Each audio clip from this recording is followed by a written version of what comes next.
The night was so cold it felt like the world had stopped breathing. At -50 degrees Celsius, even sound seemed frozen, trapped beneath the weight of a sky that glittered with hard, brittle stars.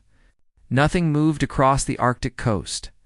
No wind, no wildlife. No trace of life except the endless white stretching into darkness like an empty page. The snow was so dry it squeaked beneath boots, the kind of sound that vanished instantly in the freezing air. It was a night built for silence. A night where even fear seemed too fragile to survive. For the Canadian Arctic Rangers posted along the coastline, this kind of stillness wasn't peaceful, it was a warning. The cold here didn't simply chill a man. It tested him. It stripped away warmth, hesitation, and sometimes hope. Every breath burned the lungs. Every blink froze lashes together. And every mistake, no matter how small, could cost a life long before the enemy did. Then the silence cracked. A faint pulse of radio static so thin it almost blended with the hum of frozen air flickered through the listening station. Sergeant Noah Arcock leaned closer, adjusting the headset with fingers stiff from the cold. At first it sounded like interference, the kind created by distant storms or solar flare.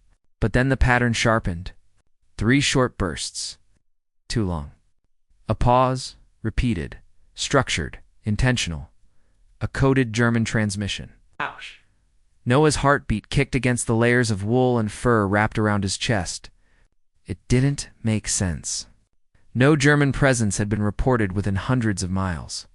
The Arctic was considered too harsh, too remote, too unforgiving for any sustained enemy operation. Yet the signal persisted. It's faint but unmistakably alive, reaching out through the blizzard. Like a ghost tapping on a window when Noah relayed the message to command. The room filled with a heavy electric stillness. One conclusion formed in the minds of the Rangers. Unspoken, but undeniable. A Nazi weather station, one of the rumored secret installations the Germans used to forecast Allied movements, was operating somewhere out in the storm. A station no one knew existed. A station that wasn't supposed to be alive. And in the dead of the Arctic winter, the Canadians understood what that meant. They weren't alone in the blizzard anymore. War was fought with bullets and steel butt in 1940s military strategy. Weather was the weapon no one could see.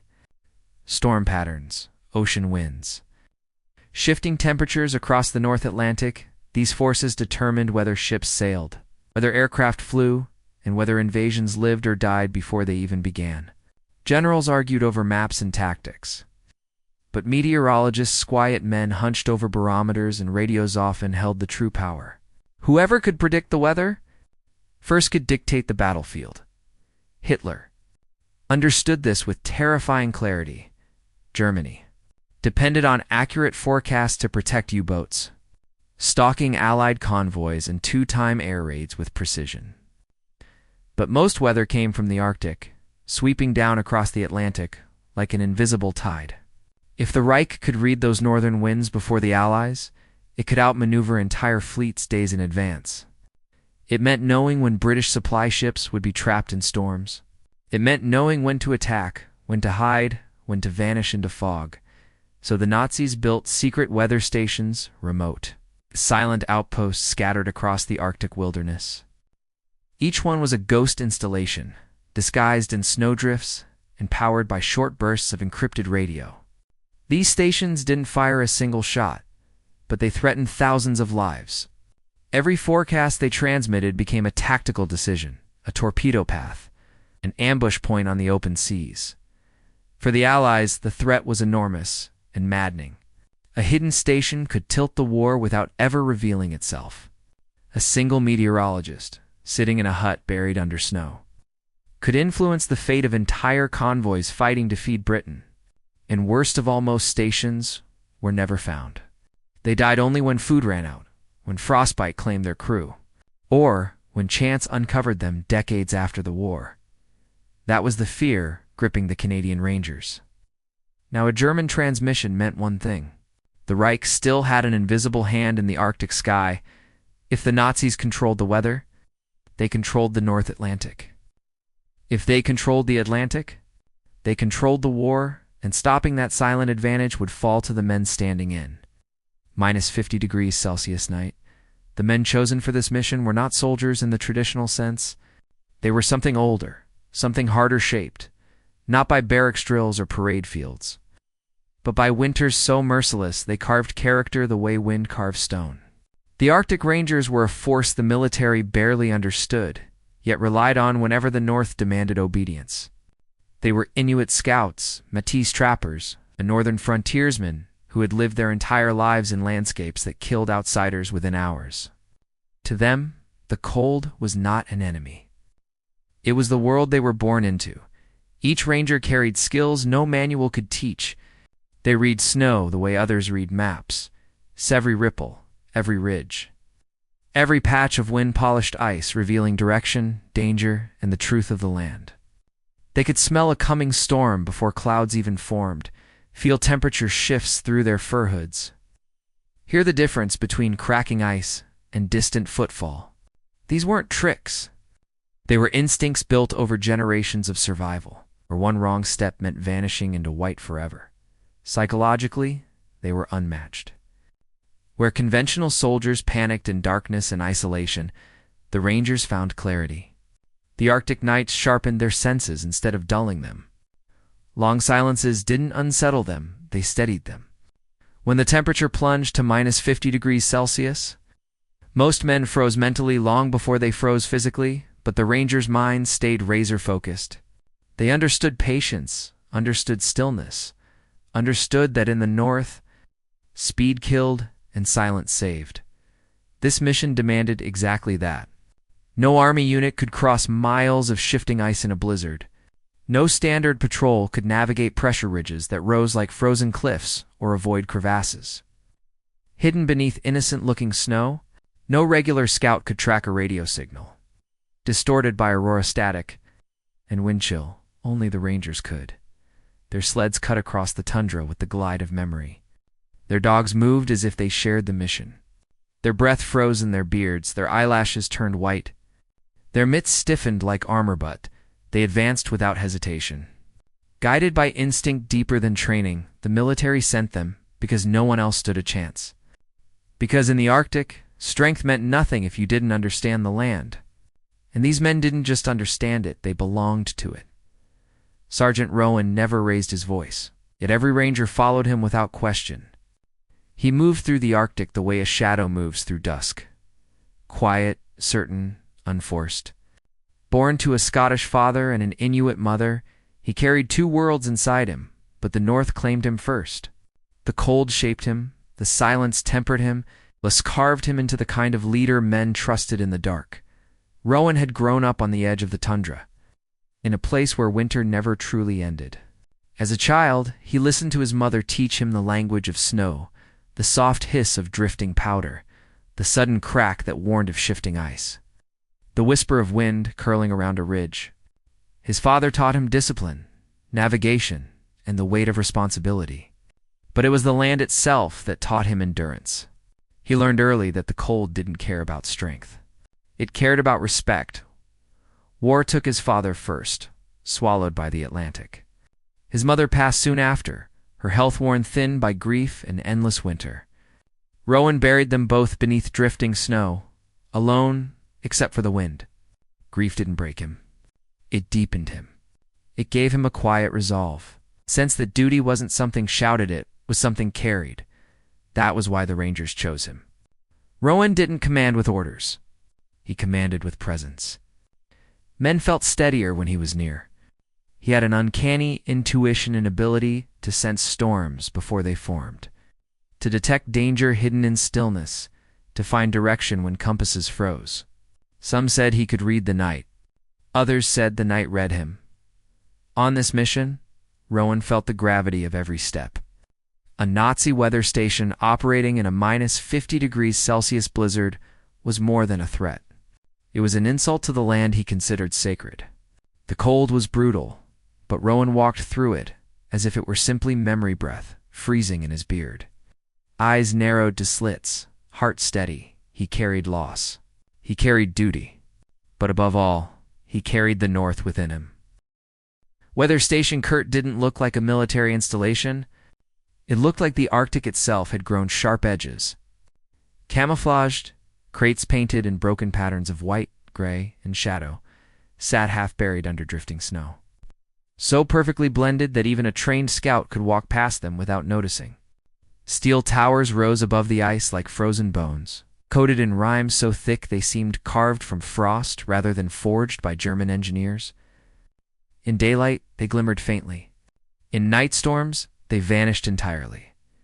Inside the crates were the tools of a hidden war. Coated meteorological machines humming weakly in the cold. Barometers wrapped in oilcloth, radios warmed by small chemical heaters, and glass weather balloons waiting to rise into the dark Arctic sky.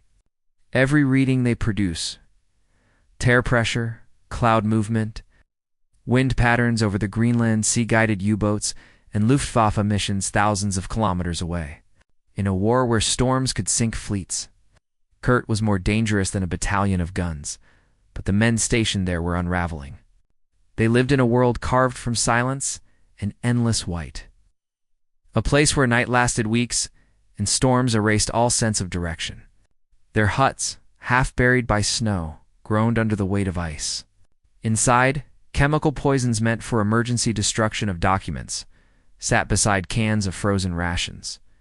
The smell of diesel mixed with fear. Isolation gnawed at them. Radios faltered. Supply drops missed target zones. The nearest human was hundreds of kilometers away across lethal terrain. Paranoia grew in the narrow corridors, whispered arguments rising between men who no longer trusted their own shadows. Some claimed they heard footsteps outside at night. Others insisted shapes moved between the towers. Appearing and vanishing in the storm, Kurt was supposed to be the Reich's invisible advantage.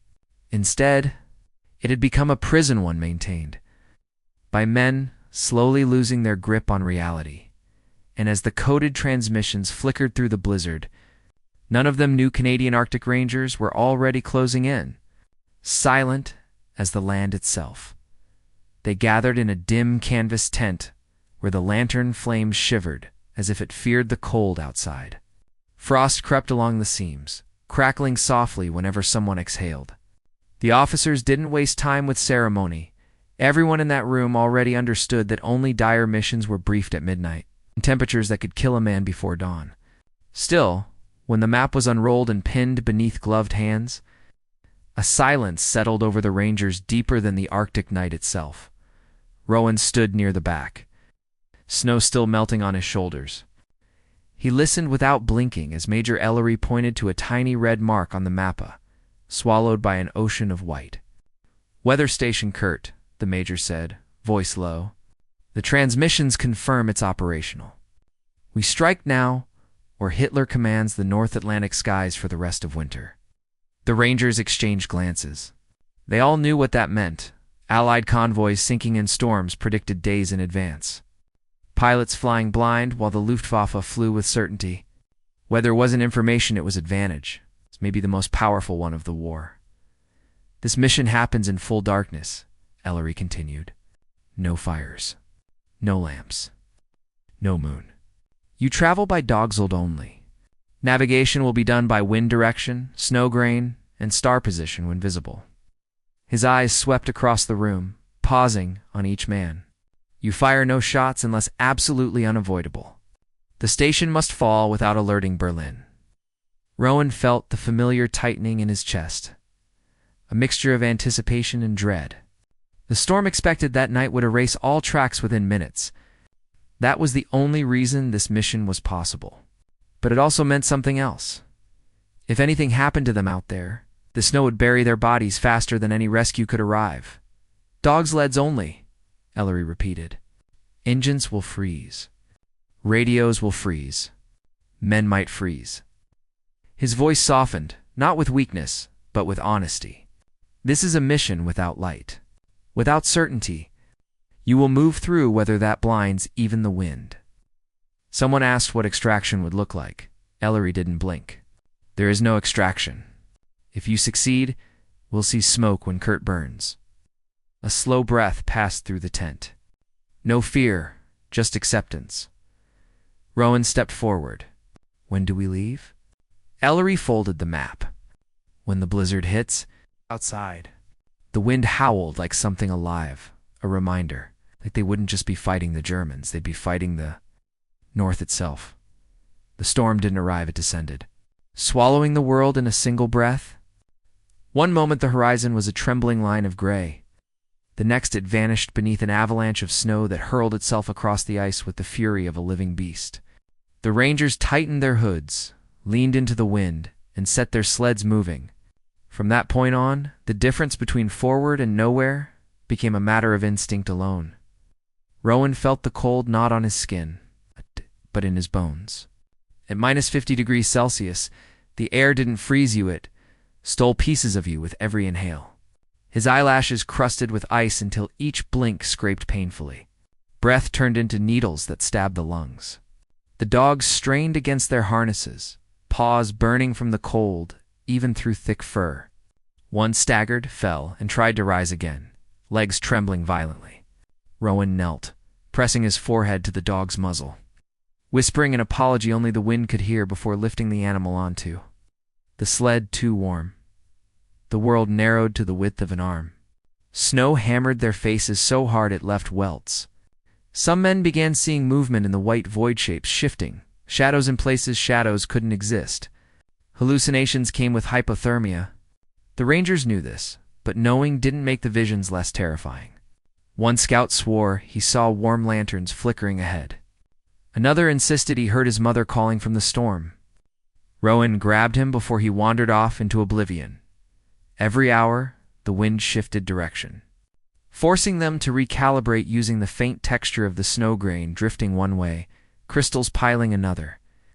Compasses shook wildly, metal contracting in the cold. At times they traveled by the feel of the wind on exposed skin, a method so dangerous it bordered on madness, yet it worked. The Inuit Rangers read the storm the way others read maps, sensing subtle changes in pressure. Long before the white world swallowed all logic, tents collapsed the moment they tried to raise them. Poles snapped like dry bones. Canvas stiffened into slabs of ice. They sheltered instead behind their sleds, huddled together like shadows, sharing breath to keep faces from freezing. Fingers numbed. Feet lost sensation. One man's cheek turned pale in waxy frostbite. Without hesitation, Rowan pressed his warm palm against it, ignoring the pain as ice burned flesh. Every step felt like defying the North itself. And yet they pressed on. German meteorologists had sent word to Berlin that no human could move in this storm. No unit, no vehicle, no patrol. But the Rangers weren't moving in spite of the blizzard. They were moving because of it. And in that white void, it's invisible to the world. They crept closer to the secret that was never meant to be found. The first clue appeared as a shape. It's half buried beneath drifting snow-torn scrap of canvas. Stiff as metal, fluttering weakly in the wind. Rowan saw it first. He raised his fist, bringing the column to a silent halt. The blizzard hissed around them, but even through the storm's roar, the message was unmistakable. Someone had been here recently. Too recently, they approached slowly, sleds dragging through powder that swallowed their legs to the knees. When Rohan brushed the snow aside, a German rucksack emerged, its leather straps frozen into crooked angles as if caught mid-movement. Inside, tins of spoiled meat rattled softly, their contents frozen into rock-hard lumps. The Rangers exchanged glances. No soldier abandoned food in the Arctic unless desperation forced it. A few meters farther, they found footprints deep at first, then erratic, then stumbling. Prints overlapped, some half-collapsed, others clean as if stamped only hours earlier. The storm should have devoured them, erased every trace. Instead, the tracks remained visible, preserved by air so cold it froze even the wind's attempts to erase it. Then came the bodies.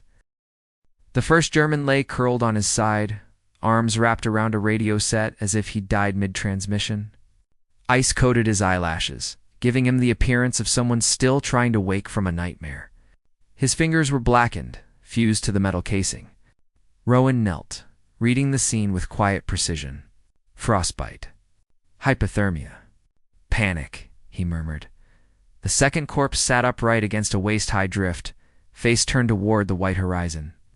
His expression was twisted not by fear, but by bewilderment, as if he couldn't understand how the Arctic defeated him. Faster than the enemy. Broken instruments littered the ground, shattered thermometers, overturned barometers, a snapped antenna whose jagged metal edges glittered beneath layers of frost. Someone had tried to repair them, but the cold one that battled long before the Rangers arrived. Each clue painted the same truth. The station wasn't just isolated, it was failing. Desperate men were trying to hold together a facility never meant to survive conditions this brutal, and that desperation made them unpredictable-dangerous. Rowan rose slowly, snow whipping at his coat. In the distance, a faint metallic hum drifted through the storm. The station was close, and it wasn't dead yet. For 7 days the blizzard had screamed like a living thing gnawing its skin, rattling sled frames, drowning every sound beneath its furious breath. But on the 8th night, as if the Arctic itself wished to listen, the wind died. Not slowly, not gently. It simply stopped. A silence so sudden it rang in the Rangers' ears, pressing against them with an unnerving weight. Rowan froze mid-step, feeling the shift like a change in heartbeat. The storm had granted them a window brief, fragile and dangerous. "Move," he whispered. They dropped to their stomachs, sliding into the sculpted valleys between ice dunes.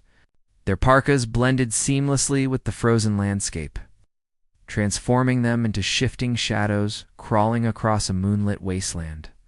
The snow beneath them was brutally cold, seeping through layers of fur and wool. But silence mattered more than comfort. Every breath was shallow, every movement measured.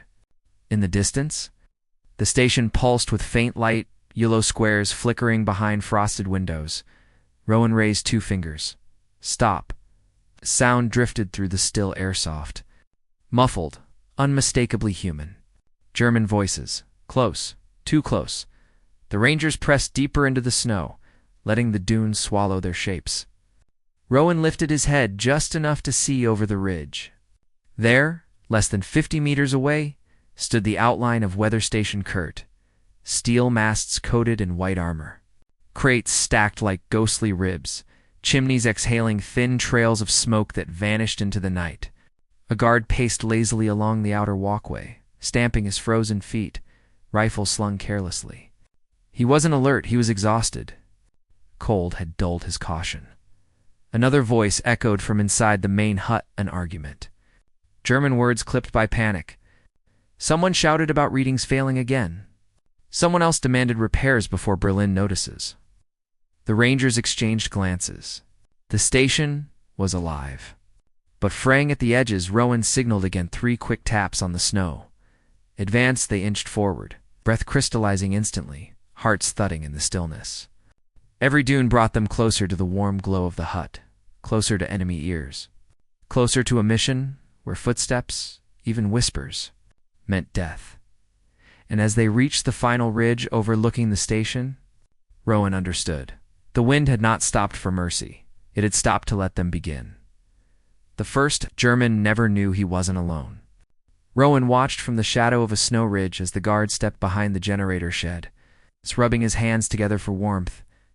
A tiny flick of Rowan's wrist sent a Rangers gliding forward. One pressed a gloved palm over the guard's mouth. The other slipped a forearm beneath his ribs, lowering him gently to the snow. No struggle. No sound. Just a soft thud swallowed instantly by the cold. Silence. Their most loyal weapon. They moved next toward the radio hut. Inside, tubes glowed weakly, the room pulsing with the brittle hum of failing machinery. Rowan signaled. 2 men crept under the floorboards through a maintenance hatch choked with frost. Their breaths were shallow, controlled. One pulled a pouch from his coat, a slurry of ice and engine coolant mixed hours earlier. He poured it onto the transmitter coils. Steam hissed, then froze solid. The radio died without even a whisper. Next was the generator. Its steady rumble vibrated through the snow like a sleeping animal. Rowan approached alone. Years of Arctic winters had taught him where machines were most fragile in the cold. He drove a wedge of packed ice into the exhaust valve, then another into the belt housing. The warmth melted the edges just enough for them to fit, then the cold reclaimed them. Within seconds, the ice hardened into stone. The generator sputtered, choked, and finally went dark. Across the station, the lights flickered, then vanished. The Germans shouted in confusion. Doors opened. Boots scrambled in the snow. But with no power, no radio, and no working generator. They were blind, cut off from Berlin, cut off from each other, cut off from the world, and still, not a single bullet had been fired. The Arctic Rangers had silenced Hitler's station using nothing but cold, patience, and shadows. By the time the first hint of dawn touched the horizon, the station was already dying. Rowan stood at the edge of the ridge, breath drifting in faint ribbons, watching the darkness swallow the faint outlines of the German huts. The generator lay frozen solid. Radio silent. Lights dead. The Arctic had reclaimed what the Rangers had only nudged. Their work was finished quiet, absolute, unseen. He signaled the retreat with a small wave of his hand. No cheers. No words. Just the Rangers moving as shadows across the ice, slipping back into the blizzard's waiting arms. Dogs padded silently at their heels, fur stiff with frost, breaths forming halos in the dim grayness. Every step away from the station felt heavier than the last, not from fear, but from the weight of what they were leaving behind. The storm rose again just as they reached the valley. A slow, rumbling wind at first, then a full white roar. Snow poured across the landscape, sweeping over footprints, sled tracks, and the faint trails left by their passage. Within minutes, the world behind them blurred. Within an hour it vanished. Snow, Rowan knew, was the most reliable accomplice in the North. It didn't just hide things, it erased them. Back at the station, the Germans stumbled through the dark, shouting into a wind that carried their voices nowhere. Some tried to restart the generator, pounding frozen metal with desperate fists. Others huddled inside, clutching blankets, waiting for orders that would never arrive. Without power, their heaters failed. Without communication, their isolation grew. Supplies would not last. Fingers stiffened. Breath grew thin. Some wandered outside, seeking help in a horizon that stretched endlessly. The storm swallowed them whole. By midday, the weather station existed only as uneven mounds beneath a thick white burial. Towers bent under the ice. Antennas snapped. Windows sealed shut under drift after drift. From the air, it looked like untouched wilderness. The Rangers didn't look back as they moved deeper into the blizzard. Rowan felt the familiar ache of cold settle into his bones, a reminder that the North always took more than it returned. But for now, their mission was complete, and somewhere behind them, the snow quietly wiped the last traces of Hitler's Arctic secret from the face of the earth. For decades, the story of that frozen night lay buried deeper than the station itself. Reports were sealed, names omitted, and the Rangers' footprints already erased by the storm were erased again on paper. In official histories, the Arctic seemed quiet during the war, a place where nothing decisive happened. But in the confidential margins of declassified files, the truth waited like a heartbeat beneath ice when those documents finally surfaced. Historians were stunned by the omissions. A weather station captured without a single bullet fired. A German outpost silenced not by force, but by patience, cold knowledge, and the willpower of men who understood the North better than any mapmaker in Berlin. But the files mentioned no names, no medals, no honors, just vague references to local scouts, northern personnel, and an unnamed sled unit. Many of the Rangers were already gone by the time their mission resurfaced. Some had passed quietly in small Arctic towns, others in distant cities far from the blizzards that had shaped them. Rowan himself faded from record like a silhouette swallowed by drifting snow, remembered only in sparse community stories. A man who walked like he still listened for danger in the wind. Yet the impact of that night rippled outward in ways no document could fully capture. The German station never reported again. Convoy routes remained safe. Lives, thousands of them, were preserved by an operation conducted in silence. Darkness and unimaginable cold. Arctic elders would later say that the North remembers everything, even when people do not. Storms, ice, wind, they carry stories long after paper forgets. And in the final lines of one long-buried report, a single sentence seemed to acknowledge what history could not deny. Some battles vanish in snow, but their echoes never die.